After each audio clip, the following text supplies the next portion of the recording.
আর হাতে গোনা কয়েকটা দিন বাকি, তারপরেই বাঙালির শ্রেষ্ঠ উৎসব দুর্গাপুজো। তবে তার মধ্যেই বাদ সেজেছে প্রাকৃতিক দুর্যোগ। বৃষ্টির কারণে সমস্যায় পড়েছেন মৃৎশিল্পীরা। ঠাকুর করতে যেমন সমস্যা হচ্ছে, তেমনি রং করা সহ ইত্যাদি কাজ এখনো বাকি রয়েছে। বৃষ্টির জেরে প্রতিমা ভিজে থাকায় কাজ সময় মতো শেষ করা যাচ্ছে না, ফলে চিন্তার ভাঁজ পড়েছে শিল্পীদের কপালে। পাশাপাশি প্রতিমা তৈরির কাঁচামালের দাম যেভাবে বৃদ্ধি পেয়েছে, তাতে আরো চিন্তা বাড়িয়েছে মৃৎশিল্পীদের। আসানসোলের মহিশিলার কুমোরটুলির এক শিল্পী বলেন, বৃষ্টির কারণে একদিকে যেমন মূর্তি গড়তে সমস্যা হচ্ছে, অপরদিকে জিনিসপত্রের দাম বেড়ে যাওয়াতে সেই তুলনায় মূর্তির দাম পাওয়া যাচ্ছে না। তার জন্য আমাদের প্রচণ্ড অসুবিধা হচ্ছে, মানে ঠাকুর শুকন নিয়ে একটু অসুবিধা পড়ে যাচ্ছি। মাটিগুলো ঠিক শুকোচ্ছে না, কাজগুলো ঠিক করতে পারছি না, কিছু আসবাব জিনিসপত্র আনতে পারছি না। এইসবের সমস্যা আমাদের অনেক হচ্ছে। দাম তো বেড়েছে, জিনিসপত্রের তো দাম বেড়েছে, জিনিসপত্রের দাম অনেক বেড়েছে।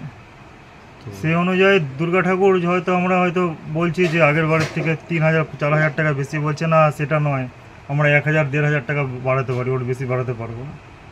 সে হয়তো আগের বছরে যে দামটা আছে এই বছরে সেই দামটাই করুন, আমাদের বাজেট নেই, এই দামই আমাদের রাখতে হবে, কিছু কিছু কাস্টমারকে দিতে হবে এই দামে।